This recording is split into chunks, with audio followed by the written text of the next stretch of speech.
What is up, everybody? The Mandalorian Season 2, Episode 2 is here, or Chapter 10 if you're counting. And we are here to break down all of the spoilers, all of the Easter eggs, and all of the what the heck moments that happened in this episode. So let's get to it.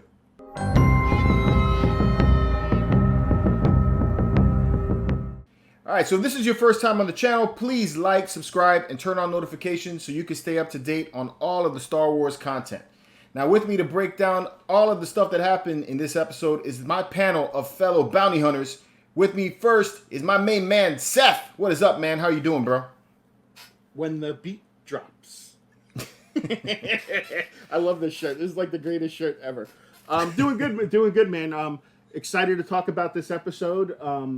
There was a lot of things that happened that, kind of felt a little odd, but maybe between you and Craig, we can get some clarification on that. All right. So far the first episode was great. The second one was kind of meh, but we'll talk about that. You beat me to it already, man. We're going to get to that. Yeah. All I needed was an introduction, bro. Just all you had to say was, hey, I'm Seth. You know how you... Listen, I basically just Baby Yoda the whole show. Yeah. Right? All right. And the other bounty hunter on my panel here is my man, Craig. You've seen him on guest starring on That Geek Show. He's also been on How to Pose a Figure with Seth. He did an episode there. But his main show is Half-Fast Reviews. How are you, Craig? Hi, I'm Craig. Perfect. That's what I'm talking about. Doing good. I'm rocking the MCE, which is my Cantina enablers. My Cantina enablers? We need a drink, man. You know what? Next episode, y'all got to have like a blue milk drink with some liquor in it. There we go. Works for me. All right. So Seth beat us to it and everything. But if this is your first time on the channel, it's first time to one of our Star Wars chats. This is actually my only second episode, but we still don't have a going name for this yet. We're working on that. I'll make sure I have something like that here pretty soon. Hopefully an intro as well.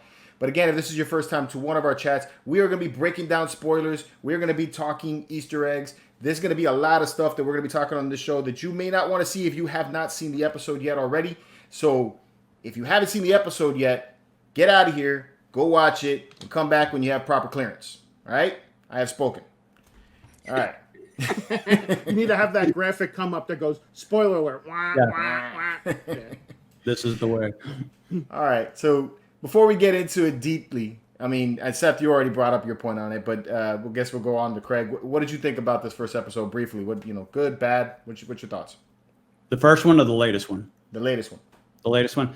I thought it was a step down from the first one.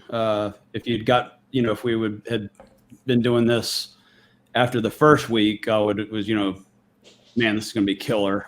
Just a slight step down.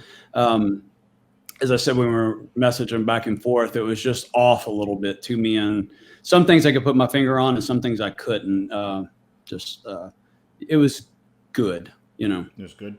Yeah. For me, it was like, meh. Yeah. Yeah. Seth, you already said you're sticking to that one? It was meh. It felt like we were mid-season already, and it was just one of those filler episodes that they just kind of throw in there just to kind of like sidetrack us a little bit from the actual ongoing story.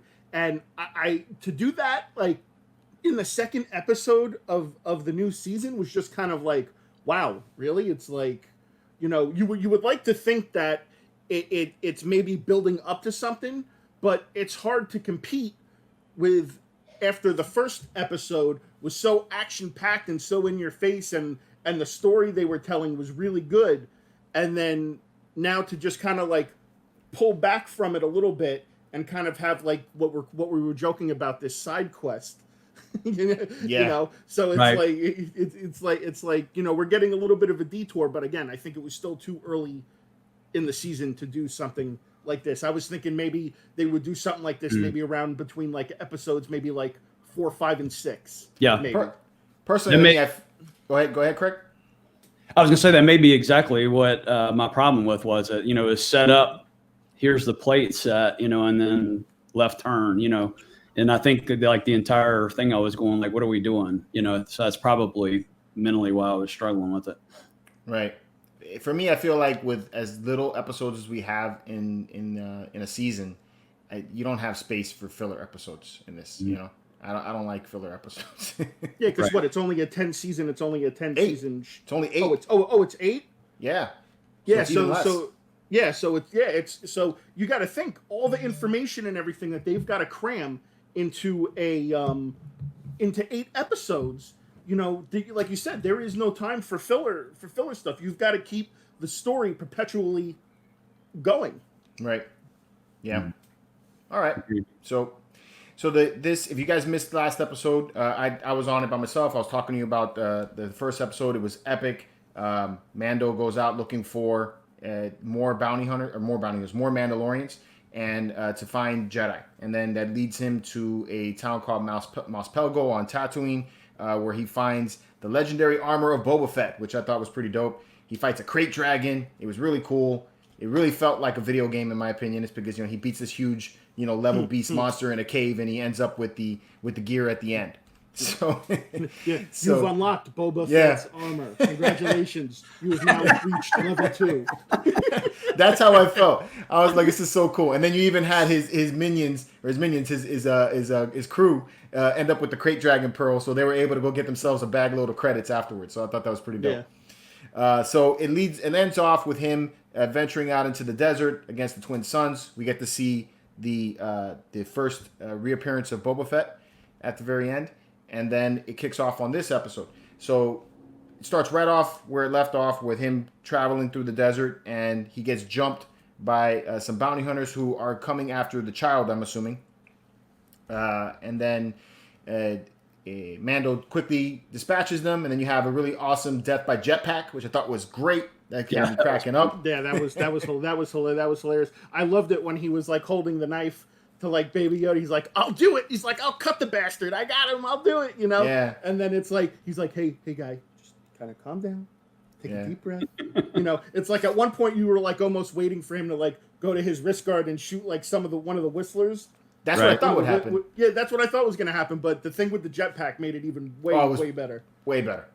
Yeah. Way better. That and when he pulled the rifle and it knocked the 2 guys in the head, I was like, oh, this is awesome.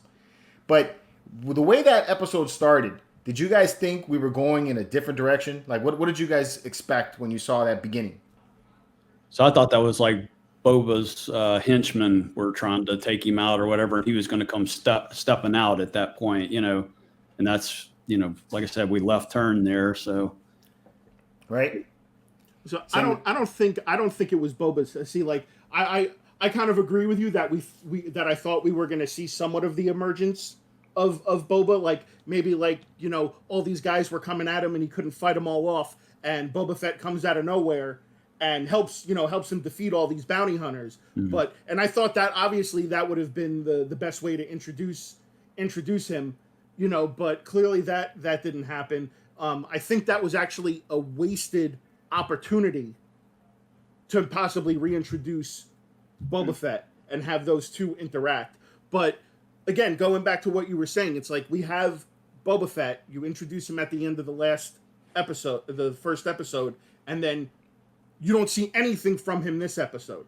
Yeah. See, I didn't like that. So that's it was kind of like, what was the build-up? What was the point of the build-up for then? Yeah. That's something that I felt was like when this episode started, I felt like we're still on Tatooine, and then the speeder bike was destroyed. So I figured he would be wandering in the desert, and then we would run into Boba Fett at this point, or we'd get some more story on Tatooine, which I felt like that was one of the problems with this episode. I don't know if you guys agree with me that there was a disconnect between what happened just before the logo pops in and then what happened, throughout the rest of the show, right? Yeah. Without jumping to the end, whenever Fellini's character shows up with the other, and there was the lasers, I thought, well, Boba showed up to save the day, kind of what Seth was saying there, Right. And so I was like, oh, that's what they're doing with all this, but nope. Yeah. So Fett, the Mandalorian wanders off into the desert, which he seems to be the only one that can wander through the desert and not die of exhaustion or heat or anything. Fully armored up. He has a rack on him with Baby Yoda in tow and all of the armor and everything. He manages to get back to Mos Eisley. Yeah, you got to think he's like dripping sweat underneath Gotta that be. helmet. Yeah, man, it's like, come on, Gotta dude. be. It's like you're walking in dead heat. He's got a hydro system up in there or something. Must. So he makes it back to the Mos Eisley Spaceport Cantina, and there he meets up. He finds Peli out of nowhere, which I don't know how he managed to know that she was there, but maybe there was a scene that they missed there, but that's where they end up. Cool things about this scene here is one that Craig picked up. The aunt that she was playing cards with in this scene, when I first saw him, I was quickly looking and trying to figure out who this aunt is. But what the whole thing is the director of this episode is the same director from Ant-Man and Ant-Man and the Wasp. So the aunt was the Easter egg right here for the director. So I thought that was cool. It's kind of like his appearance there. So good catch, That's Craig. kind of cool. Yeah. Peyton Reed. Peyton Reed, yeah. So really dope. Other thing that I thought was really cool is when I compared the scenes from where they were sitting and where Han was sitting with Chewbacca when they were talking with Obi-Wan and Luke in A New Hope. I think it was the exact same booth as well. So thought that was cool too. That would have been cool if you would have seen like the gunshot mark from when Guido shot Han and he moved his head a little bit and he missed. And that mark was still there and they had like a write on there like Han was here. Yeah, that would have been kind of cool. That would have been funny. On a side note, though, have you guys seen the trailer to the holiday special they're about to drop for the Lego? No. The Star Wars Lego? You guys should check that out. There's a funny scene in there where they travel back in time. There's a funny scene in there where old Han meets young Han, and they're about to fight Greedo. And then he looks at the other Han and says, "You want to shoot first?" He's like, "No, you can go." You know? So I thought that was pretty funny. That's good. All right. Good. I'm not going to segue anymore. All right. Anyway, so what I thought was kind of strange with this part here is that, just before he left, he asked Peli if she knows any, Mando covens, and maybe she didn't know at that point. But I felt like it was kind of convenient that all of a sudden he comes there and she happens to be playing cards with somebody who just happens to know where another Mandalorian coven is. I don't know if you guys felt the same way about that. Yes. Yeah, it was just kind of odd. Like all of a sudden, it's like, oh yeah, we know where more people are. Let's go. Yeah. Let's go. Right. Let's go get them there. Very strange.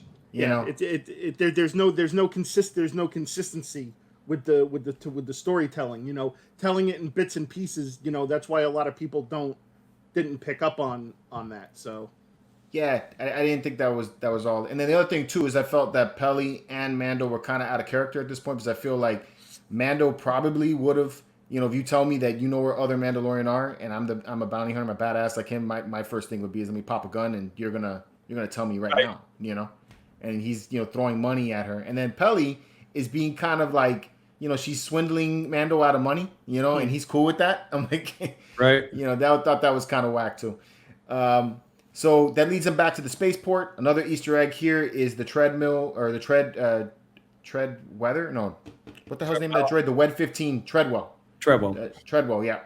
That is one of the droids that was first seen on the Lars moisture farm in A New Hope. So that was cool. When I first saw it, I thought I recognized them, and yeah, that was it. So you're introduced to this frog alien who looks like it should be in the Land of the Lost. I mean, when I saw it, I was like, seems out of place. The sleep stack. Right? It looks just stack. like that. Yeah. I thought it was a little weird, And then Peli tells him that she's got to take in order for this all to work out, got to take this passenger on board the ship, and they're going to take him to some planet where I think it's called Trask, where there's more Mandalorian coven, and they got to travel at sublight speed. So I thought that was okay, we're progressing the story, but again, a little weird. The thing here that I thought was going to be completely different and went a completely different way was when Baby Yoda started looking at the aliens' eggs. Right, they're inside of this container. The babies, the tadpoles. Yeah, and Baby Yoda is like enthralled with it. Right, he's like totally mesmerized by it. When I first saw it and the way they were playing the music. My thought process behind this was it was like going to be some kind of a flashback for him or something, because there's like some speculation that Baby Yoda could be a clone. So I thought that could be that. Did you guys get any like weird vibes from that when that scene popped up? Or you guys just the only thing that kind of like came to mind for me with that was I kind of felt like there was going to be a moment later on down the episode where there was going to be a moment and he was going to use, his Force abilities to save, the eggs from harm at some point. That's kind of why, like, I thought he was kind of like enamored by it, and I was like, okay, I bet you, and I'm saying to myself as I'm watching this, I'm like, all right, I bet you at some point down the road, Baby Yoda does something to save the capsule holding all the eggs. Well, the thing that was odd with the editing is he came up to the side of the container and put his hands there, and they like came to him. It was like some sort of life force communication going on, the living force, and you're thinking all that, and then they just, again, left turned again, Left turn. Yeah. Starts eating the eggs. Yeah. Yeah.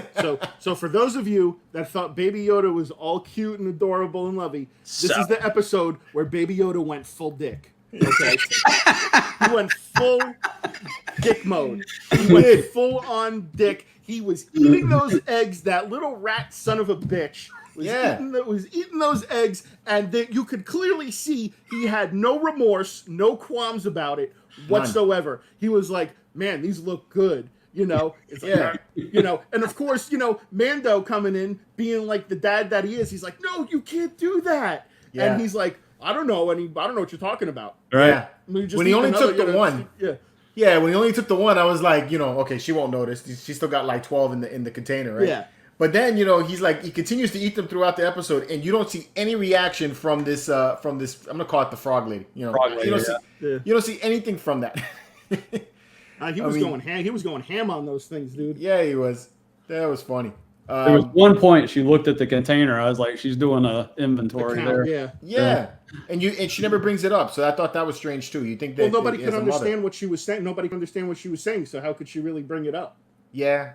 Nah, but she could have, like, if there was a creature on the ship that was eating my babies, I would be kicking the shit out of that creature. Right. But so, the best part of that whole episode is when they're back on the ship and Baby Yoda sitting in Mando's lap, and then like he peeks his head around the corner, and she gives him like the frog lady gives him like the death stare because she knows he's been in the eggs. Right. Yeah. And then he comes back, and then he's just sitting there, and you see him like lift up his shirt, and he's like, "Oop."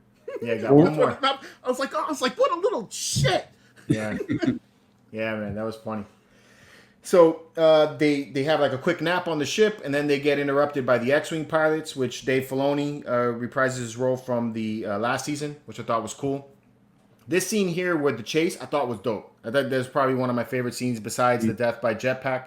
That I thought was really cool. And then what I also like about all that is that these are all scenes from the trailer. So, they're knocking all these trailer scenes out of the way. So I feel like, that leaves, 6 more episodes. And I think we only have, like, a few more scenes in the trailer. So there's going to be a lot in these next episodes that is going to be a surprise for us. So I think that's cool. It leads. I was surprised that the Razor Crest was able to almost kind of outrun the X-Wings. Nah, he never outran them. He got a good jump. He got a good jump on him. Yeah, sort of. I love when the thing dropped out of the sky, and the frog lady was just like, yeah, that was awesome. Him trying to outrun that was great. X-Wings. Yeah, that part was excellent. And it was just so funny because like the pilots of the X-Wings were like nonchalant about it. It's like, yep, we got a runner. Yeah, it's like we got a runner. You know, they're like, don't make us do this. Don't make. I thought that was good. That was really good. So I thought the editing was a little, and I talked to George about this in message. I thought the editing was a little clunky when they first approach him and they're having the conversation. It's like Mando would say something and then there was just silence for 3 or 4 seconds. And then that, which they're probably talking back to base or whatever, but it's like cut to the pilot and let us see that, if they're off. I just thought the editing was clunky in that part right there. I thought that it was because you're seeing it from his side of things. Like if you were the Mandalorian inside the ship, you wouldn't be privy to what was going on in that conversation. True. They kept it first person. Yeah. Yeah. And so I thought that was okay. It didn't really bother me as much. What did bother me a little bit was that in the trailer, they show them on this ice planet, and I guess for me, catching high hopes, I was hoping that it was going to be Ilum. So if you guys don't know about Ilum, it's the ice planet where the Jedi used to take the younglings so that they could pick out their Force crystal, their Kyber crystal. And then as a side note, later on, that planet becomes Starkiller base in the newer movies. So I thought that'd be kind of a good tie-in. At least that's the way the trailers kind of made it seem a little bit, because you had Baby Yoda there on the ice and everything, but it was completely off.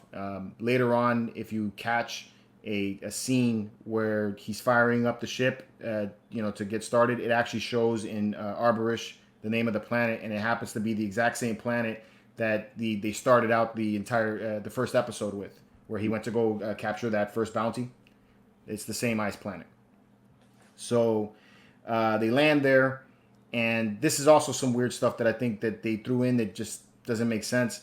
The frog lady all of a sudden can repair that droid, and just use it for conversation like out of nowhere, but you can't help Mando fix the ship. Well, she's got to keep an eye on the eggs so Baby Dick Yoda doesn't eat all of them. Okay, and then that brings me to the next thing. Okay, your mother, you're on an ice planet that, looks very hostile. It's very cold. And your idea is to take your eggs and wander off into these ice caverns that you don't know what's there, and go and take a hot bath. Yeah, which, again, right there. If you're on an ice planet, where the fuck is the hot water coming from? Hot spring, that was a little weird. Yeah, where's the hot water coming from? Did she pee in it to make it warm? Where did it come? Where did the hot water come from? She used her special frog powers to I don't know. The water. Ilum had some hot springs inside of the caverns. I mean, you got to imagine that the core of the planet still probably got some kind of heat, right? Yeah. So plausible, but it's still convenient, Yeah, right. And even then, you go in there and you don't happen to notice that you're surrounded by a lot of eggs, all over the place. So she could sense the heat of that, but not the 10,000 life forms around. Yeah. That made no sense. Another thing that bugged me is whenever Mando said, "I don't speak frog." I hate when they make earthly references. Give the race a name. Like that. It always takes me mentally out of. Yeah, true. That happened in the first episode too. It's because the gangster that was talking to him was telling him that business before the entertainment isn't cool. The language, the way he gave that off was very urban. I think the way it sounded, it just didn't seem like it would be something that a Star Wars character would say. I know I sound negative. If you had had me, like I said last week, it would have been awesome. Yeah. So I know. I don't want to come across as a hater on it. Yeah. I know. Last week I was a lot more hyped. You saw my episode I did last week. I was just overjoyed by it. Last week's opening segment, the first episode, the opening segment was like the shit. Yep. Yeah. That was great. It gave you all the action and the suspense you needed. Classic baby Yoda just presses the button, closes himself up in the shield because he knew shit was gonna go down. That was fantastic. That gave you all the feels. And then that's where we were headed to in the beginning of this episode, like we were stating earlier. And then after that, it just kind of fizzled out. Right. Yeah. And then of course, Baby Yoda's gotta wander because God forbid he can't mind his own fucking business. Goes into and all of a sudden we're in the middle of a reference, I guess, to Alien with all the freaking eggs around. Eggs. And what makes you think it's okay to open that up and eat that? Yeah. Eats the spider, and I swear to God, I was waiting for Facehugger to jump out when that thing opened up. I was waiting for something like that. What is it? What is it? Like you can't mix movies. Can't mix movies. Stories. See, that made me feel like this. Like they should have started the season earlier, and then this episode should have been like the episode before Halloween.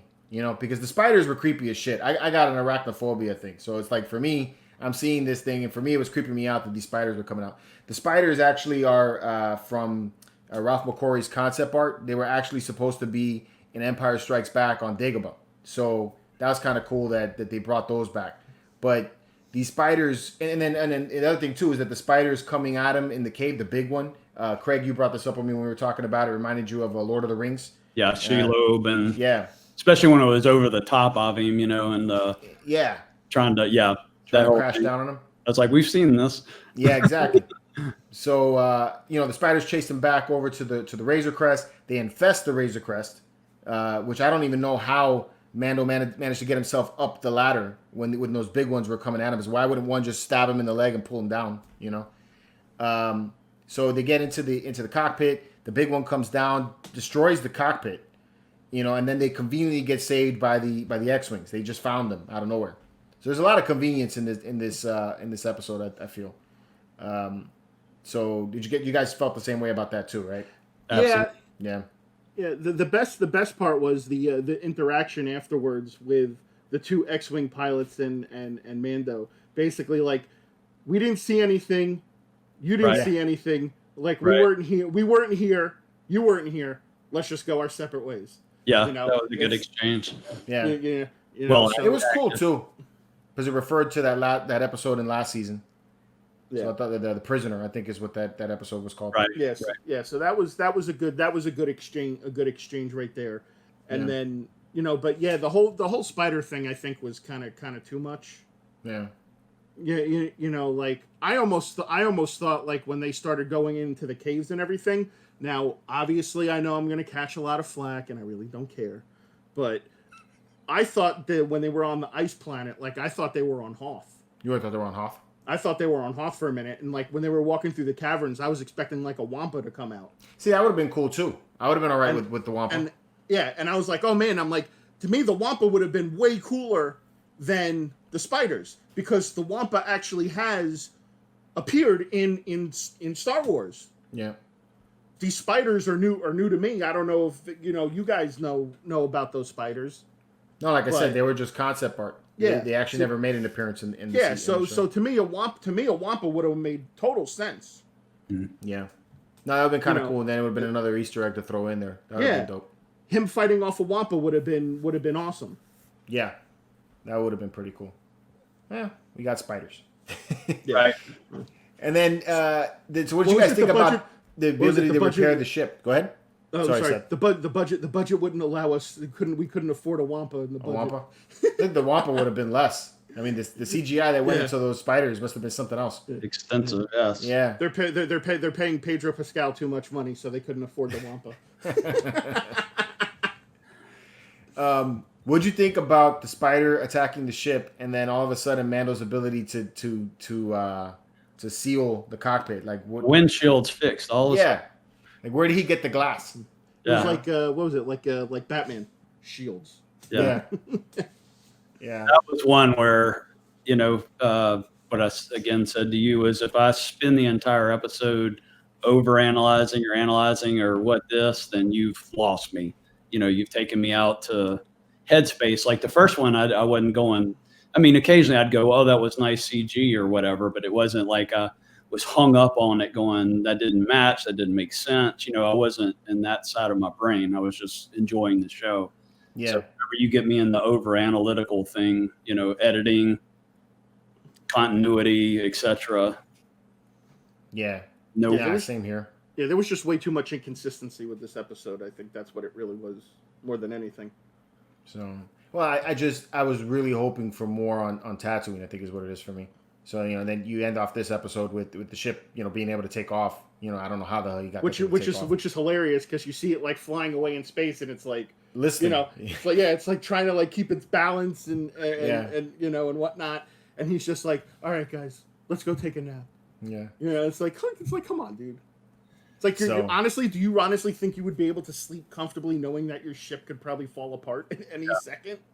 When he took off, I was like, when we left this, you had the blue whatever hydraulic squirting out, and he was nowhere near finished doing whatever repairs on the engines at that point. And I was like, that was a continuity error in my book. But I just feel like this episode doesn't give me any kind of wonder as to what's going to happen in the next episode. Like in the last one, we got Boba Fett right at the end, and then it leaves you with this, okay, what could happen next? And you spend the entire week trying to figure out and go in your mind like what could possibly happen next. I don't know where we're going next. It's like marketing bait and switch. Yeah. I mean, I almost thought for sure we were gonna see in this episode a Boba Fett, and at least some explanation of how he escaped the sand pit by Jabba's barge. Mm-hmm.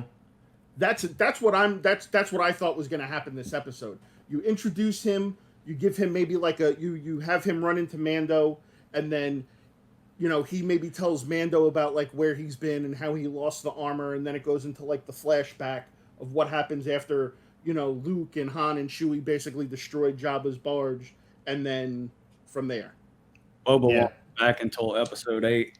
Yeah, that's what my fear is because we already know that they're going to split some of these episodes up, and you're going to follow other characters, for a certain episode. So the Mandalorian is not going to be in every episode. So I have a feeling that may happen here is that he's blissfully going off into space, and then in the next episode we're not going to even have him in this next episode at all.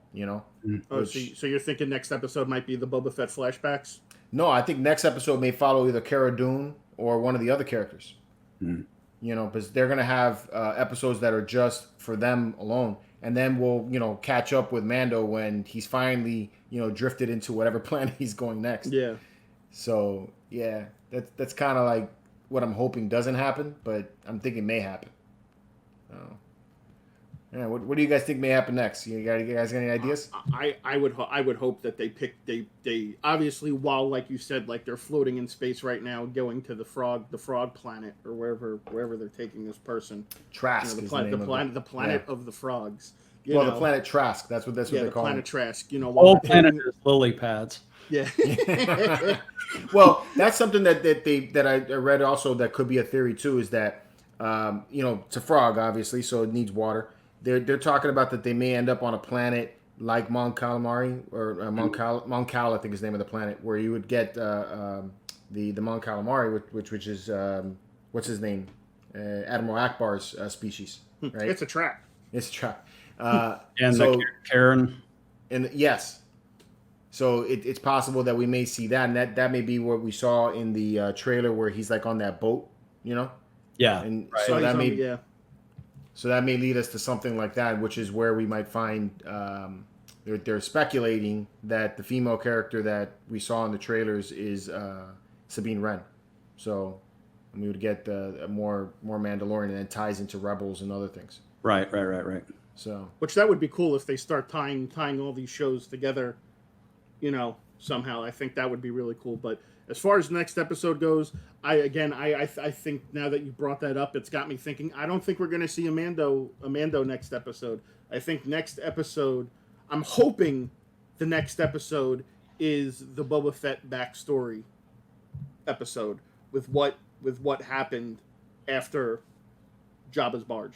that would be cool if they do that. If they dedicate an episode to him, just like follow him along. That'd be kind of dope. Well, again, you gotta, you're basically, you have to find a way to reintroduce this character, for people like us who've watched Star Wars, forever, when we know Boba Fett, there are new people who are watching Star Wars that don't know anything about Boba Fett. Nah, I don't think there's anybody that doesn't know about Boba Fett.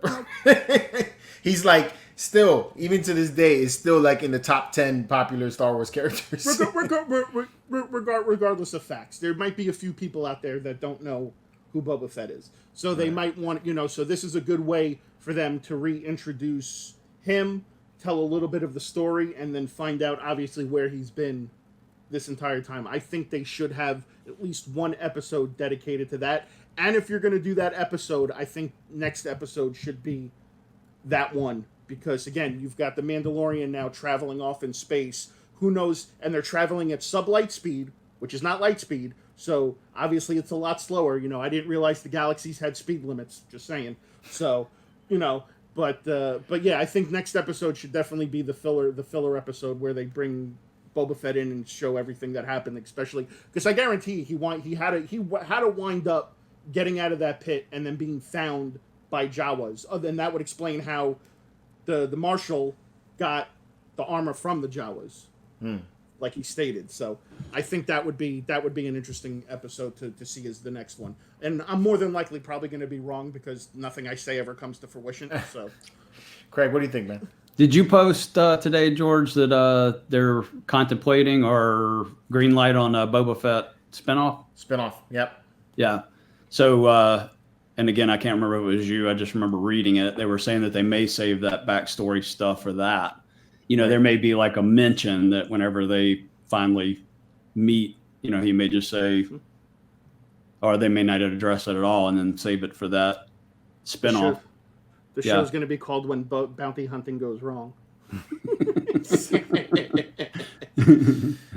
Well, all right. Hey, Craig, you got any theories about the next episode, or you're good where we're at?